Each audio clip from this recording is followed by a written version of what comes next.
telespectadores, mais uma vez estamos com vocês para o programa ASP-UF em Ação, da Associação de Professores Inativos da Universidade Federal Fluminense, que é feito graças a um convênio da nossa associação com a PROEX-UF.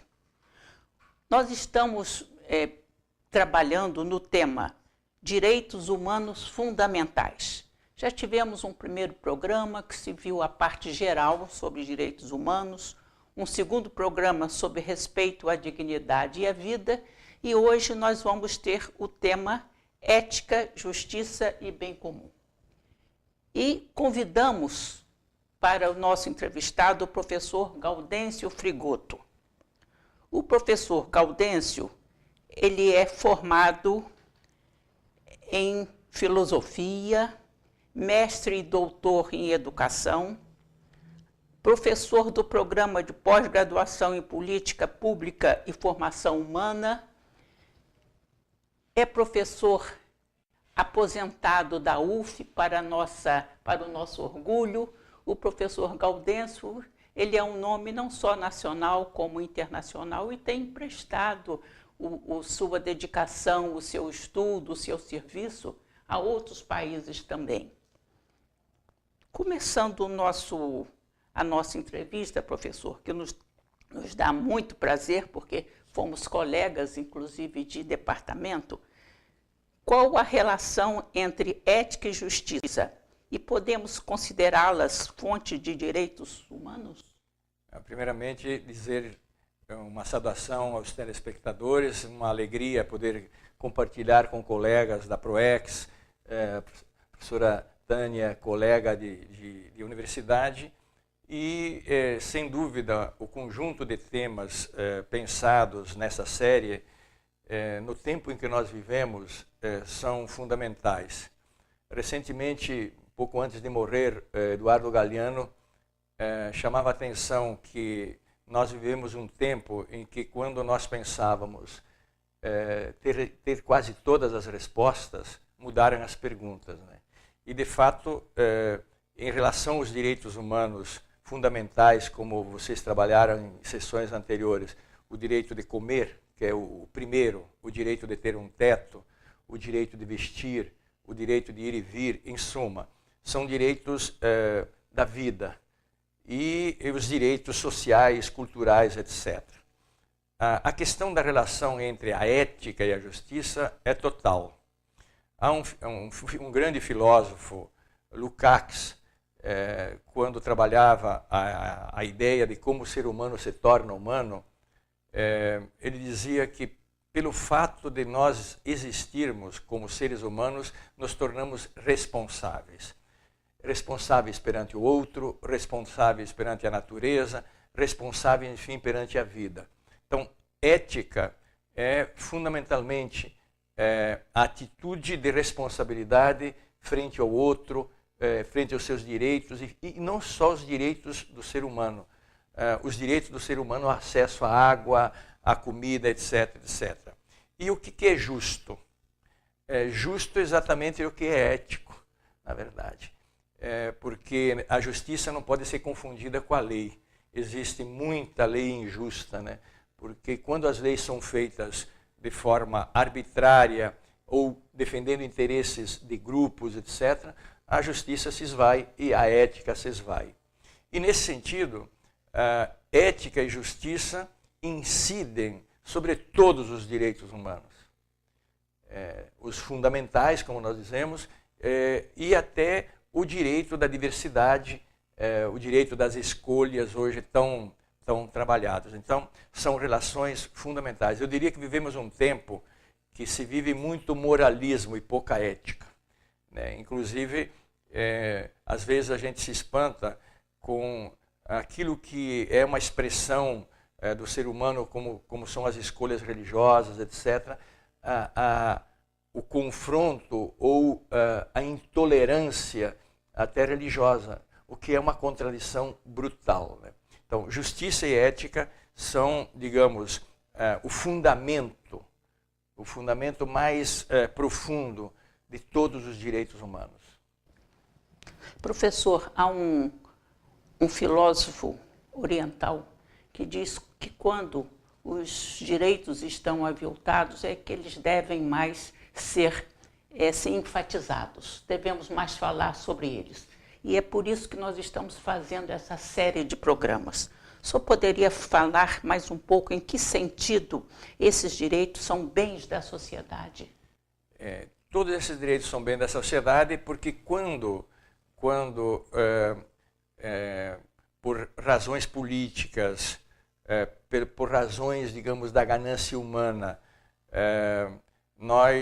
a sociedade subtrai os direitos comuns, isto gera tensões e gera as mais diversas formas de desordem social. Então, por exemplo, a guerra, a violência. A violência não é natural do ser humano, a não ser aquelas teses fascistas que pensam que a violência é natural. Inclusive, nós vivemos nesse momento no Brasil um debate muito desfocado, que é sobre a diminuição da idade penal.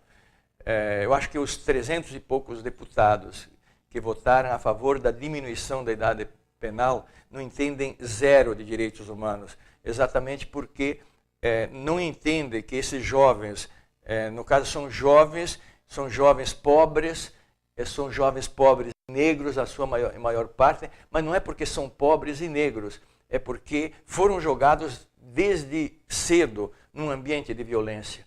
E, portanto, esses direitos da ética, da responsabilidade e da justiça, se existissem, não haveria tamanha desigualdade e nós teríamos sociedades mais equilibradas, com menos violência, sem a necessidade de opressão, etc.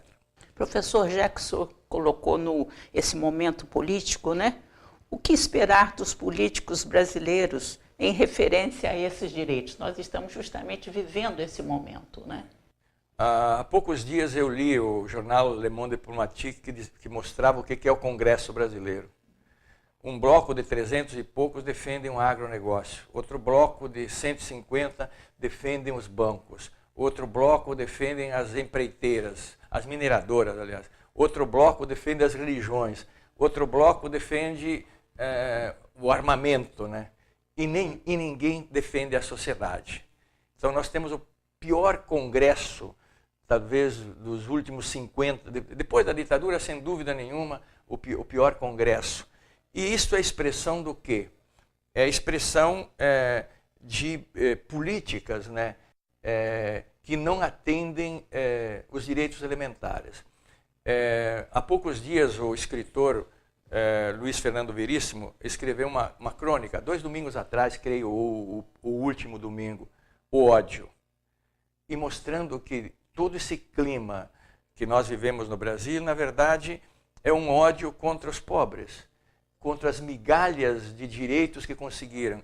Direito a ter uma casa, direito a comer, direito a entrar na universidade, como é o programa de cotas, direito à diferença, né?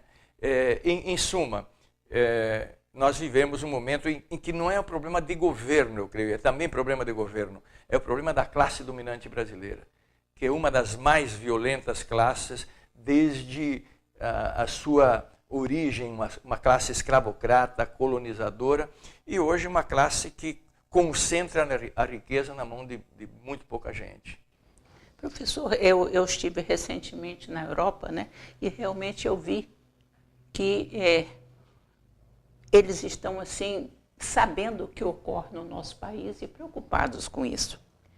Professor, diante de toda essa situação, como nós poderemos exercer assim o nosso trabalho em termos desses direitos humanos? Olha, eu acho que a história mostra o seguinte: primeiro, tem que existir, desde a infância, né, uma educação para o direito e para o dever, né? Por exemplo, o trabalho é um direito e é um dever, né? E portanto, na formação do caráter das pessoas, é fundamental que se entenda o que são os direitos fundamentais, os direitos sociais, os direitos subjetivos. Mas quando eles não existem, como conquistá-los? Primeiro, ter consciência que são direitos. Segundo, é que as instituições científicas, culturais, políticas, enfim, todas as organizações da sociedade que entendem que os direitos estão ligados à justiça e à ética, defendê-los. Eu creio que hoje, por exemplo, no Brasil, me espanta um pouco o silêncio dos intelectuais perante a negação de múltiplos direitos. Então, a universidade mesmo, creio que a universidade está muito voltada para o seu umbigo, né? Ela tem que ter mais vínculos com a sociedade. Ou seja, se os partidos não têm vínculo com a sociedade, se o judiciário não tem vínculo com a sociedade, se a universidade não tem vínculo com a universidade, quem é que defende os direitos universais, os direitos sociais, os direitos, enfim, do ser humano comum, etc. Eu acho que nós vivemos um tempo muito crítico nesse sentido. Professor, já que o senhor colocou em termos assim da universidade, como a escola poderia trabalhar nesse sentido, nesses últimos minutinhos que nós temos dessa primeira parte?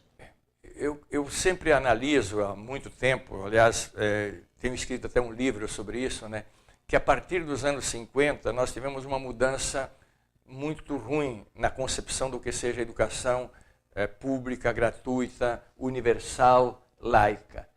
A partir dos anos 60 começamos a entender, ou começou a se desenvolver a ideia de que a educação não é um direito social e subjetivo, mas é um capital humano, né?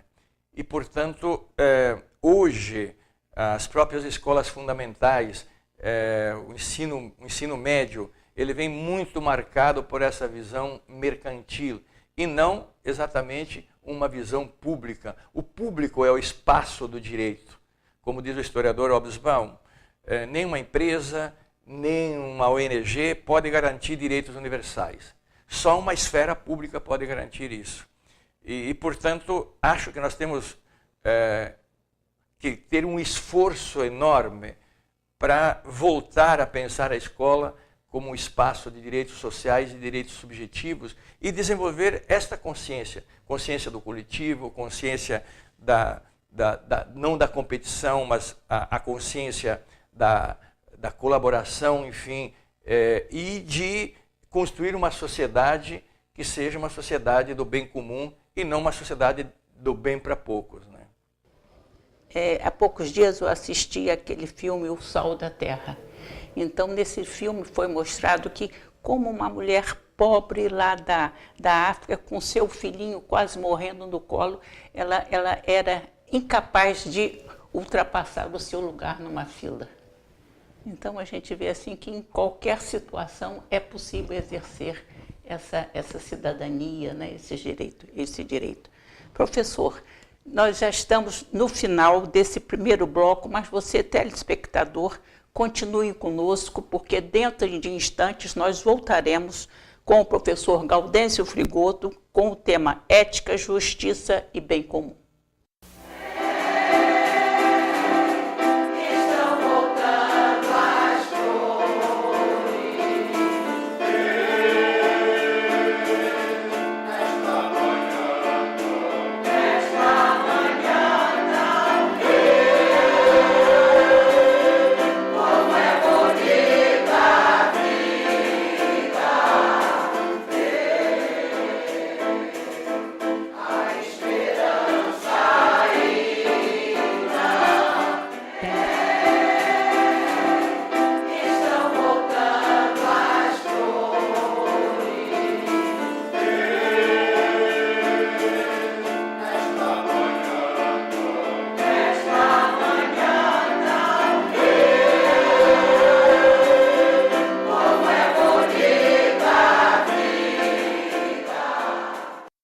Neste segundo bloco do programa ASP e UF em Ação, da Associação de Professores Inativos da Universidade Federal Fluminense, continuaremos entrevistando o nosso brilhante professor Gaudêncio Frigoto. O tema de hoje é Direitos Humanos Fundamentais, Ética, Justiça e Bem Comum. O professor já havia começado a falar, na primeira parte, alguma coisa sobre como a escola pode ajudar nesse exercício de direitos humanos. E nós gostaríamos que ele continuasse a sua fala, dada a sua grande experiência no tema. Pois é, eu estava colocando, né, que a escola, em vez de desenvolver a ideia do bem comum, da coletividade, mesmo pelos sistemas de avaliação, tem incentivado mais a competição, né?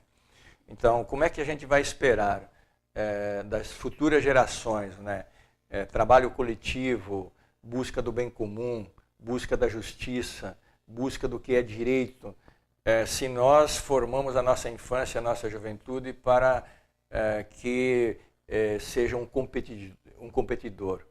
E nem sempre em cima do mérito, muitas vezes em cima do privilégio, por pertencer, digamos, a estratos ou frações da sociedade que já nascem privilegiados. Então nós temos um grande desafio na escola. E esse desafio só pode ser vencido num espaço público, como dizia, porque se você não é ser contra a existência de instituições que têm a visão privada, mas é que se existe um espaço público, eu não posso ter o espaço do direito universal.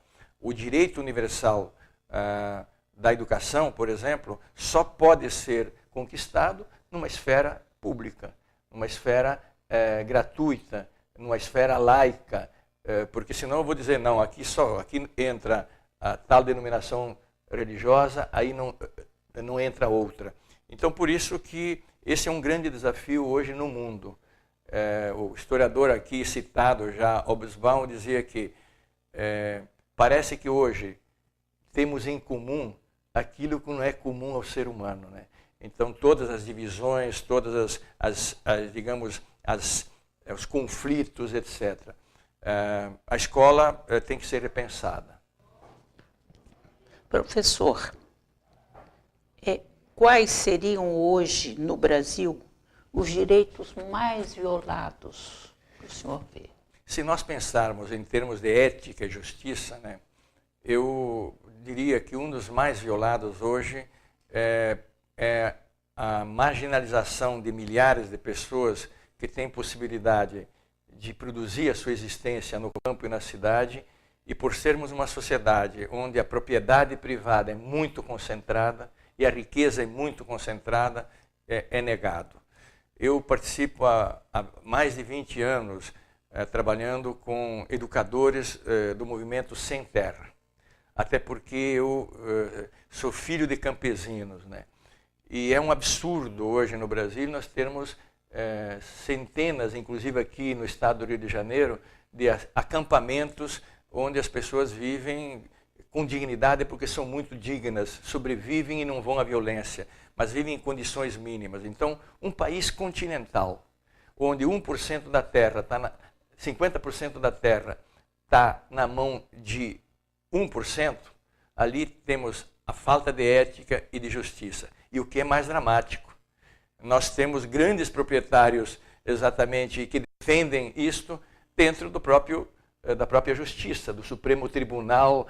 Não vou citar nomes aqui para não haver constrangimento, mas quem estuda e analisa vê isso. Então, o direito à terra, o direito à água, o direito de ir e vir, do problema do transporte público, nós encontramos pessoas que não saem do seu local. Então, nós temos um conjunto de direitos elementares, né?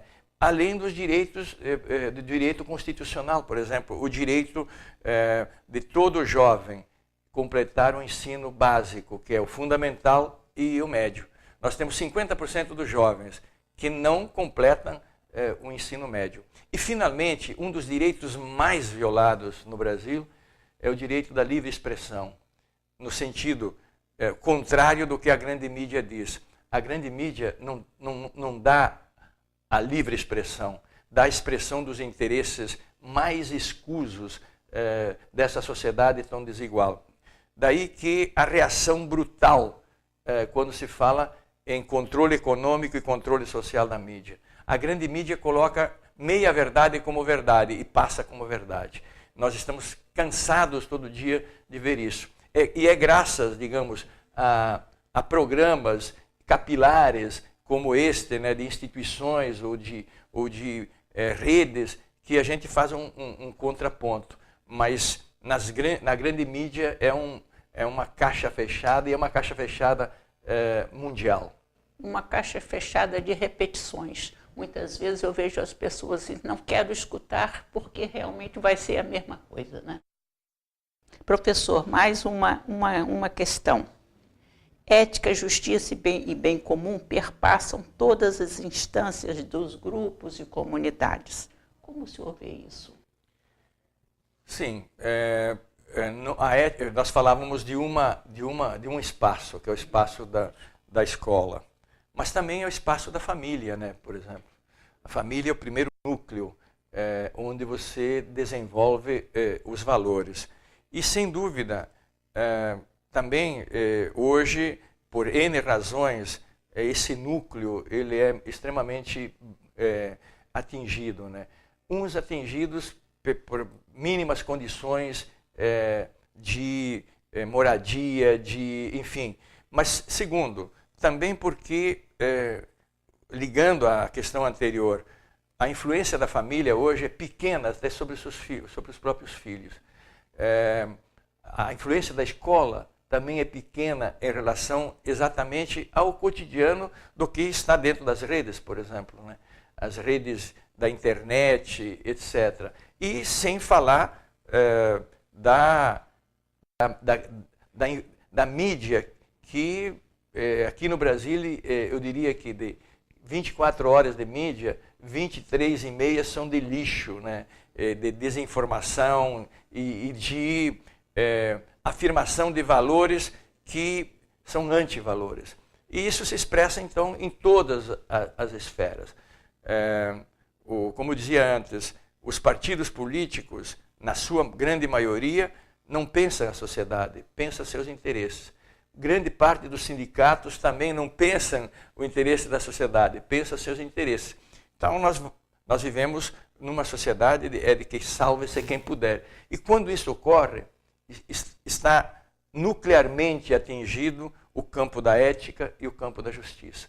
Então, a luta é para a gente começar, digamos, antenar que isto não pode nos levar longe.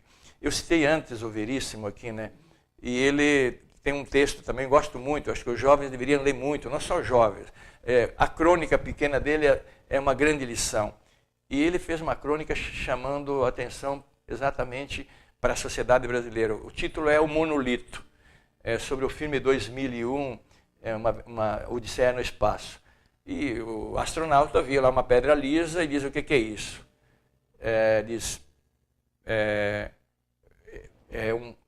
Depois disseram: é um monolito. E o Veríssimo diz: bom, uma pedra lá no alto não é um bom sinal, eu teria medo, né? Pode cair na cabeça. Mas aí ele vai fazer uma analogia com se a gente não percebe o monolito que está ali na sociedade e que pode explodir. E ele pergunta: será que os judeus alemães não sentiram algum sinal que podia existir o Holocausto? Será que não avisaram? E nós aqui no Brasil, será que alguém não está avisando que o monolito está sobre nossa cabeça, da violência contra o jovem, etc, etc. E quando a gente se percebe, será que não é tarde? Eu acho que este é o fulcro dessa questão. Será que as instituições várias não se antenam que sem justiça e sem ética nós vamos dilacerar a sociedade? Eu acho que esta é a grande pergunta e a grande questão a todas as instituições. Nós estamos vendo os telespectadores como programas como esses assim estão tocando, vamos dizer assim, na ferida da sociedade, especialmente da sociedade brasileira. Mas vamos continuar explorando mais o nosso professor Gaudêncio. Quais seriam boas formas de desenvolver a consciência do exercício desses direitos fundamentais? Nós precisamos voltar a valorar o coletivo em todos os espaços. Contrário exatamente ao que eu disse, ao que eu coloquei aqui, a ideia de focar a competição. Nós que somos educadores, e já educadores com décadas, é interessante ver como a própria nomenclatura da educação mudou. E isto é um sinal contrário de desenvolver exatamente a questão da justiça e a questão da ética. Porque apareceu no vocabulário da educação não só qualidade, mas qualidade total. Qualidade total é um termo que vem da Toyota, é um termo do mercado. O que seria um ser humano de qualidade total? Em vez de qualificação, competência. A competência está no indivíduo, não está no coletivo. Uma competência, por quê? Porque, de fato, nós estamos focando a ideia que vivemos numa sociedade que não há lugar para todos. Há lugar só para os mais competentes. E isto exatamente é o oposto da ideia do coletivo, do justo, do ético. Temos que questionar fundamentalmente qual é a filosofia, qual é a concepção de sociedade, de ser humano, de educação que nós estamos construindo na sociedade. Porque depois pode ser tarde. Infelizmente, estamos chegando ao final do nosso programa. Nós gostaríamos que o senhor colocasse mais alguma mensagem e as suas considerações finais. E esperamos que tê-lo novamente conosco em alguns outros programas. Sim, eu acho que, primeiramente, dizer que esse conjunto de programas vem num momento crucial, não só da sociedade brasileira e do mundo. Recuperar o sentido dos direitos fundamentais, os direitos sociais e os direitos subjetivos, eu acho que é uma tarefa de todos aqueles que querem uma sociedade não para poucos, mas para todos. E no caso brasileiro, mais que em qualquer outro lugar, porque nós temos uma cultura pouco cultivada do que seja a ética do coletivo, a ética do bem comum, a ética do direito e do que é justo. Então, espero, né, que programas como esses antenem a todas as instituições, à escola, aos sindicatos, aos partidos políticos, à sociedade no seu conjunto, para pensar que sem justiça e sem ética não há futuro visível de bem-estar, digamos, na sociedade. Estamos chegando ao final de mais um programa ASP-UF em Ação da Associação de Professores Inativos da Universidade Federal Fluminense. Agradecemos muito ao nosso entrevistado, o professor Gaudêncio Frigoto. Você, telespectador, poderá acessar outros programas da ASP-UF pelo nosso site, pelo UFTube. Comunique-se conosco por e-mail, por telefone, porque para isso, para ajudar a sociedade, existe a nossa instituição. Convidamos a vocês para estar conosco nos próximos programas em que continuaremos a focalizar o tão importante tema de direitos humanos fundamentais.